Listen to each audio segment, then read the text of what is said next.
Let's discuss this with the chairman of the Florida Republican Party now, Christian Ziegler. Christian, you heard it there from Nikki Fried. She says that Democrats are empowered. They are ready to hit the ground running and hoping to make a comeback in Florida. What do you think about their renewed efforts? Yeah, look, last cycle, they had a $2 million campaign towards voter registration, and they actually lost, I think it was about 140,000 registered voters on the Democrat side. So throwing money at this is not going to work. Any of their efforts towards voter registration is not going to work until they actually go to the root of the problem. And the root of the problem is that the Democrat Party is pushing an extreme agenda. I mean, here you have a Democrat Party. What they're pushing is stuff like indoctrinating, sexualizing, and mutilating our children. And they're openly pushing that type of agenda throughout our state and throughout our country. And voters are turned off, and that's why they're fleeing the Democrat Party. And we see the numbers. I mean, as you mentioned, the Florida Republican Party went from, we were down 4.5 years ago, we were down by 250,000 registered voters. Now we're up by 543,000 registered voters. So we've had almost an 800,000 registration swing towards the Republicans. And that's because people are not buying the extreme agenda pushed by the Democrat Party. So, but to play the devil's advocate here, she mentioned, speaking of agendas, she brought up Governor Ron DeSantis talking about the abortion ban in Florida, permitless carry.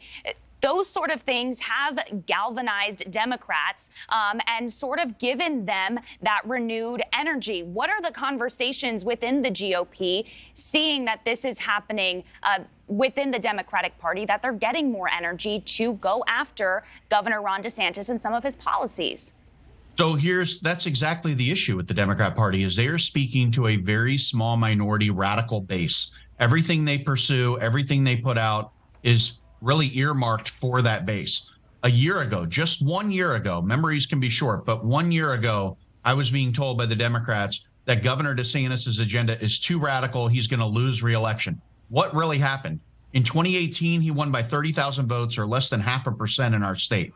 In 2022, 4 years later, just a couple months ago, the voters looked at his results and his agenda and what he was promising as he came in for re-election. And he went from winning by less than 0.5% to 19.4%, or 1.5 million votes. So it's the same tune. They're not really changing what the root of the problem is. And again, that's the fact that the Democrat Party has become so extreme that people are looking at it and saying, look, this is not the Democrat Party of JFK. This is not the Democrat Party that my grandparents were Democrats in. And that's what we're seeing on the ground. I'm just telling you, and we have receipts. You can see these. We're about to flip another county here in the state of Florida from Democrat to Republican. The state of Florida has never been a Republican state in terms of registration. Right. Just did that last year. So it just doesn't match up with the results and what we're seeing on the ground. Just a lot of empty rhetoric. And I think they're throwing money at it. They're not going to have a chance to do anything about it. All right. Christian Ziegler, appreciate you joining us. This is what we like doing here on NewsNation, getting both sides and letting the people at home decide. Really appreciate it. No, thanks for having me on.